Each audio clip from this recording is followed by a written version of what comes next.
Sterling retained the bantamweight title in a very, very competitive fight. Look, listen, Henry Cejudo, the king of cringe, the greatest combat sports athlete of all time, whatever you want to call him. He came back after 3 years away from the octagon and gave a very, very good account of himself.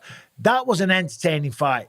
That was mixed martial arts at a very, very high level. Now, listen, on some of the other parts of the card, we can't say the same thing. We're going to talk about Kron Gracie in a little bit. That was a relic. That was a throwback. It is not 1993. It's the year 2023. And what we saw in the main event between Aljamain and Henry Cejudo was modern day mixed martial arts fought at a very high level. Now, apparently, there's a bit of controversy regarding the scorecards. Not from where I'm standing. Not from where, if you ask me. I thought Aljamain Sterling won that fight 3 rounds to 2. Granted, they were all very, very close rounds. But let's talk about it, okay? So, Henry Cejudo, we know about the wrestling accolades. Former gold medalist at the Olympics, okay? 2-weight division champion. Aljamain Sterling did not accentuate his 7-inch reach advantage. He did not jab and jog around the octagon. He wasn't on his bike. He wasn't playing it safe. He went right at the former champion and pushed the pace initially. Super aggressive right from the opening bell. You got to respect that. Listen, people like to trash Aljamain Sterling. They like to talk a little bit of shit. And listen, maybe he plays the heel role. Maybe he doesn't help himself on the microphone. You know, didn't really go down well afterwards on the microphone. His own people were booing him for crying out loud. But in terms of what he did in the octagon, in terms of his fighting ability, I mean, come on. He was sensational. He went out there, he pushed the pace. Against a guy like Henry, you might say, don't throw any kicks. A wrestler's going to catch the kicks. Aljamain didn't care. He was throwing body, leg, head, mixing them up one after the other, using his jabs, using all 8 limbs, punches, kicks, knees, elbows, as opposed to Henry that threw a few kicks, but predominantly was relying on the hands. And when he was throwing the hands, he was loading up far too much. He was looking for that knockout, that home run, that one-hitter quitter. He was swinging like a maniac, and a lot of the time he was hitting fresh air. Now, when they first engaged in a clinch in round 1, Henry took him down, got the body lock, took him down with relative ease. And we thought, oh, here we go. There it is. There's the wrestling caliber. There's the difference. But Aljamain got up. Not only did he get up, he got a takedown of his own, landed some great knees, and then almost took the back. Okay? So it was a very competitive first round, but I thought that he won it. He got the first round. Now, when you look at the stats here, round 1, Aljamain landed 20 of 34 strikes, 7 of 18, but they took each other down, but it was Aljamain with the better control time and almost took the back, as I said. Now, round 2, Cejudo answered very well. He came out strong. He came out with he came out and matched the aggression. He came out swinging. He came out hard. Landed 29 of 55. Aljamain landed 31 of 53. But however, I still think that Henry Cejudo won that round.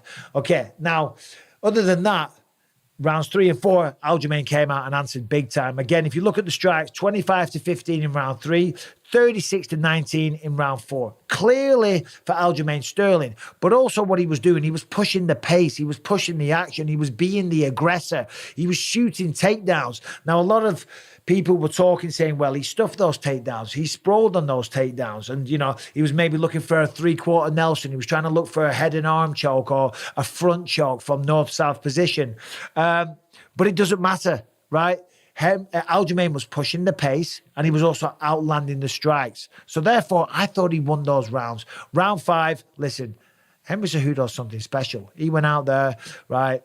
He had a big, emptied the tank in round 5, a big effort, a big push. I think he knew he was behind, even though his own corner was saying that he might have been up, which I don't agree with. I'm not kicking his corner. I'm just saying, listen, in a close fight, you've always got to err on the side of caution. You've always got to say, bro, you could be behind here. You need a finish to win this fight. But still, that's how Henry fought. Round 5 went out there, 27 to 24. Okay, outstruck him a little bit.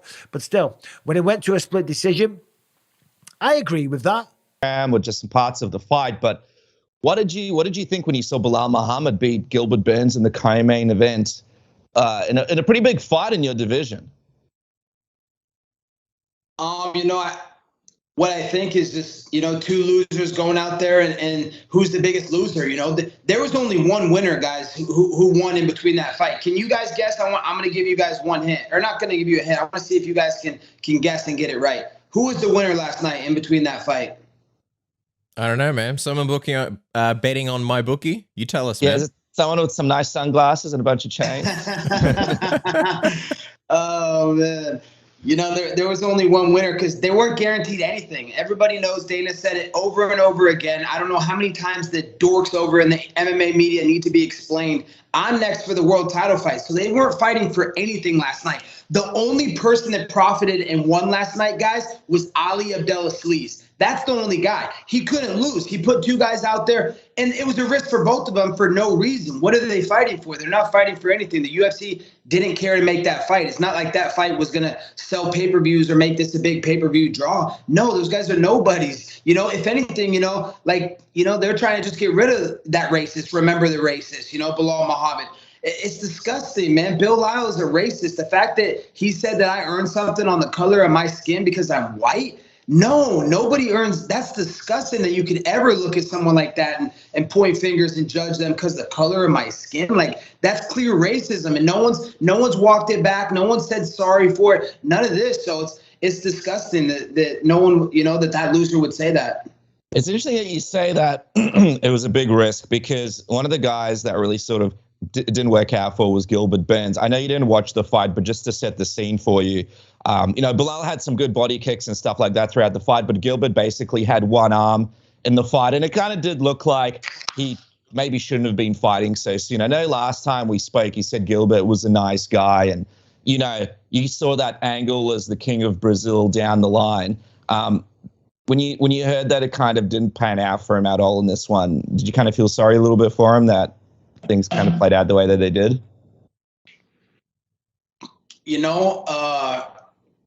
I just feel sorry that his representation, that's what I feel sorry for. He has a guy that's managing his ship that is a clear scumbag, is a clear sleazeball, using his fighters against each other and having his fighters fight each other so he can make, a payday from both of them. So, it's disgusting and despicable, the stuff Ali Abdulazis does and the way he throws his fighters out there to profit off of, and he doesn't care about any of the fighters. So if anything, I just feel bad for his representation. I hope Gilbert, he's just a dad from Boca, it's not like he's anything more or anything less. So, my thing for Gilbert is that, I hope he goes out there and does the right thing, gets better representation. Have people around you that really genuinely want the best out of you and are going to look for every way possible to get the most for yourself.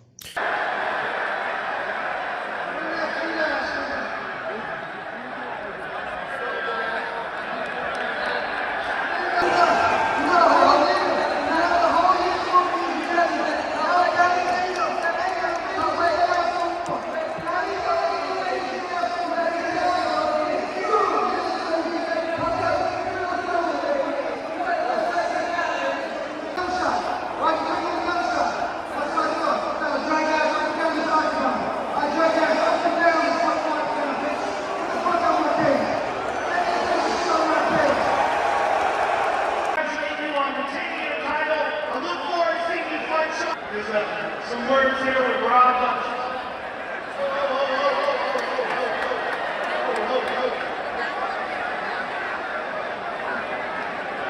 All right, let's separate everybody here, ladies and gentlemen.